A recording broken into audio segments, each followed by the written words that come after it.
മച്ചന്മാരെ അപ്പം നമ്മളിപ്പോൾ ഉള്ളത് പാലാ രാംപുരത്താട്ടോ. ഒരു ഗ്ലാസ് അപ്പോക്സി വർക്കിനായിട്ട് വന്നതാണ്. ഓൾറെഡി ഇവിടെ ഒരു അപ്പോക്സി ചെയ്തതാണ്. ബ്ലാക്ക് മാറ്റ് അപ്പോക്സിയാണ് ചെയ്തത്. അത് ക്ലയൻറ്റിന് ഇഷ്ടപ്പെടാത്തതുകൊണ്ട് നമ്മളത് റിമൂവ് ചെയ്തിട്ട് ടൈലിൻ്റെ സെയിം കളറിലുള്ള ഗ്ലാസ് അപ്പോക്സി ചെയ്യാൻ പോവുകയാണ്. നമ്മൾ ഗ്ലോസി ടൈലിൽ അപ്പോക്സി ചെയ്യുമ്പോൾ ഒരു കാരണവശാലും മാറ്റ് അപ്പോക്സി ചെയ്യരുത്. ഗ്ലോസി ടൈലിന് എപ്പോഴും ഗ്ലോസി അപ്പോക്സിയാണ് വേണ്ടത്. അപ്പോൾ ഗ്ലാസ് അപ്പോക്സിയാണ് മെയിനായിട്ട് ചെയ്യേണ്ടത്.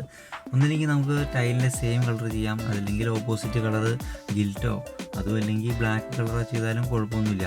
അപ്പോൾ ഗ്ലോസി അപ്പോക്സി ആകുമ്പോൾ ഒരു കാരണവശാലും അഴുക്കോ പൊടിയൊന്നും പിടിക്കില്ല. അപ്പോൾ നമ്മുടെ വർക്കിലേക്ക് കിടക്കാം.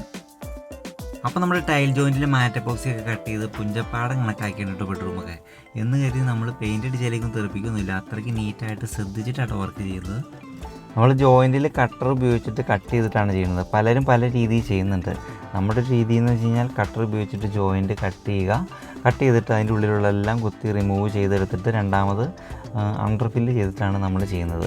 അപ്പോൾ നിങ്ങൾ വിചാരിക്കും ഇങ്ങനെ കട്ടർ ഉപയോഗിച്ചിട്ട് കട്ട് ചെയ്യുമ്പോൾ എഡ്ജൊക്കെ ചിപ്പായി പോരുമെന്ന്. ഇപ്പോൾ നിങ്ങൾക്ക് കാണാവുന്നതാണ് ചിപ്പായി പോയിട്ടുണ്ടോ ഇല്ലയോ എന്ന്. നല്ല അടിപൊളിയായിട്ട് ഒട്ടും തന്നെ എഡ്ജ് തെറിച്ചു കൊണ്ടാണ് നമ്മൾ ചെയ്യുന്നത്. സ്ക്രാച്ചോ കാര്യങ്ങളോ ഒന്നും ടൈലിൽ വരില്ല. അത്രയ്ക്ക് ശ്രദ്ധിച്ചിട്ടാണ് ചെയ്യുന്നത്. അപ്പോക്സി വർക്ക് ചെയ്യുന്നതിന് മുമ്പ് നമ്മുടെ മനസ്സിലൊരു പ്ലാനിങ് വേണം. ഏത് അപ്പോക്സി വേണം, ഏത് കളർ വേണം എന്നൊക്കെ.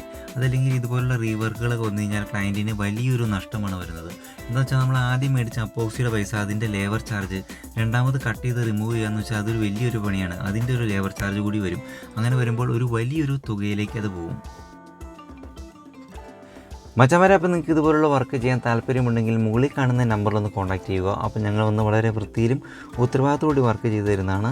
Epoxy removing, glass epoxy work, matte epoxy work, epoxy work പരമായ എന്ത് കാര്യത്തിനും ഞങ്ങൾ സമീപിക്കാവുന്നതാണ്. നിങ്ങളുടെ ഇഷ്ടത്തിനനുസരിച്ചുള്ള ഏത് കളറിൽ വേണമെങ്കിലും ഗ്ലാസ് അപ്പോക്സി വർക്ക് ചെയ്തു തരുന്നതാണ്. അപ്പോൾ ചാനൽ സബ്സ്ക്രൈബ് ചെയ്യാൻ മറക്കണ്ട കേട്ടോ.